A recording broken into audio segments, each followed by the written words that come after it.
What's good, YouTube? It's your boy, Blue Blood Sports TV, and I'm back at y'all with another one.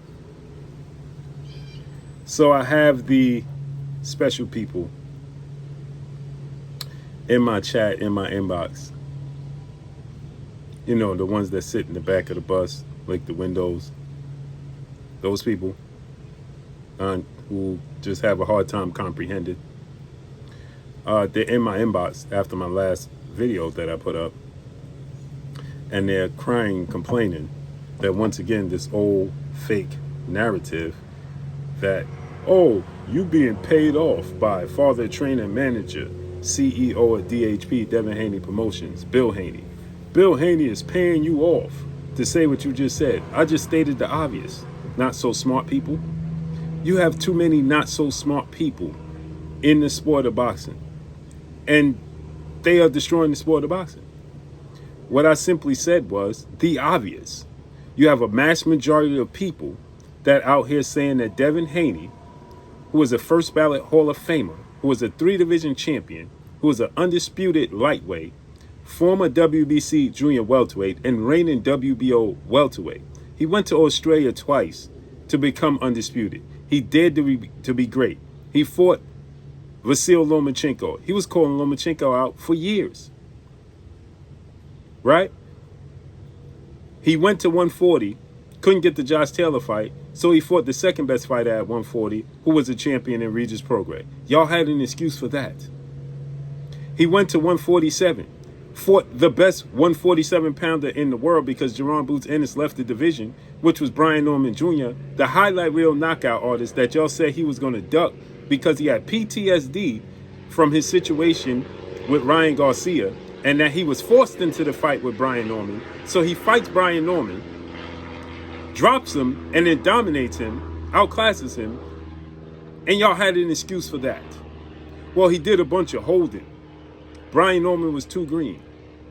He outweighed Regis Prograis by 15 pounds, which was a lie.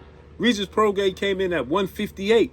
Devin Haney came in at 165. He outweighed him by 7 pounds. But he's taller than Regis Prograis. Height also equals weight. He fought Lomachenko. He was weight drained. Well, Lomachenko got robbed. Y'all got an excuse every time this man does something. So now, y'all, the new excuse was he was ducking Keyshawn Davis, who I'm high on. I have very high regards for Keyshawn Davis. Y'all knew that. But y'all said that I was a Keyshawn Davis fanboy. Right? That's what y'all said. Now I'm a Keyshawn Davis hater because I'm stating the obvious. Y'all running around talking about Devin Haney is ducking Keyshawn, who's a superstar, former WBO lightweight, who never fought at 147, 2 fights at 140, one in which he missed weight. But he's picking on another first ballot Hall of Famer who many people have #1 pound for pound best fighter in the world. How ridiculous does that sound to say that Devin Haney is picking on the smaller pound for pound best fighter in the world, in Shakur Stevenson, who is 4-division champion, former unified super featherweight, should have been Olympic gold medalist, a first ballot Hall of Famer, 25 wins, no loss, no draw, 11 wins by way of knockout. Pretty much the same size as Keyshawn. Devin is picking on the smaller Shakur, who never fought at 147. He only got one fight, Keyshawn that is, more than Shakur at 140. And neither fought at 147. And Devin said he'll fight Shakur at 144. That Shakur asked for. But he's picking and pursuing on Shakur Stevenson, but ducking his mandatory in Keyshawn. That's the narrative. Not so smart people. Bill didn't have to pay me to tell the obvious. And if he did, hey, who cares? Why are you pocket watching? This generation is cooked. He didn't have to pay me to tell the obvious. It's the obvious. So for everybody in the chat talking about, oh, Bill must have paid you. Point out what he paid me to say. What narrative did he create that y'all didn't create? Because y'all was the ones saying he ducking Keyshawn to fight Shakur.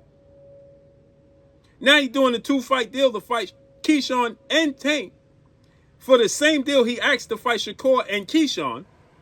And now I'm pushing another narrative. The question is, y'all should be asking yourselves, what if Keyshawn Davis loses? 15 wins, no loss, no draw, 10 wins by way of knockout. Where does he go from there? Because he begged for this fight. And y'all said that Devin Haney ducking. Shakur pushed him towards this fight. So if he loses to Devin Haney, what is the narrative going to be? It's going to be embarrassing, right? Because y'all said Devin Haney not like that. Y'all said Devin Haney is ducking him. I mean, that was the narrative with Brian Norman. He was going to get knocked out by Regis Prograis.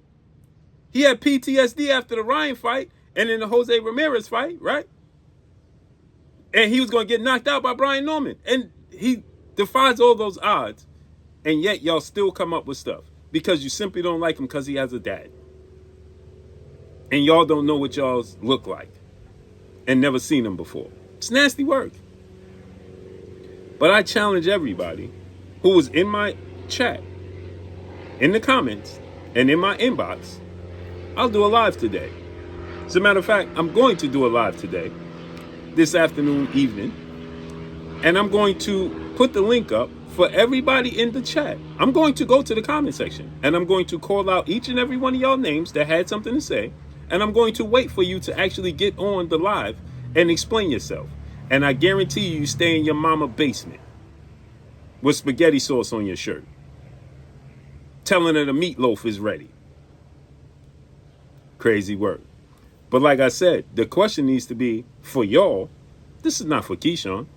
For y'all, if Keyshawn was to lose, where does he go from there? What does he do? Because y'all going to jump right off that bandwagon and say he was green, he never fought at 147. You're going to have a new narrative.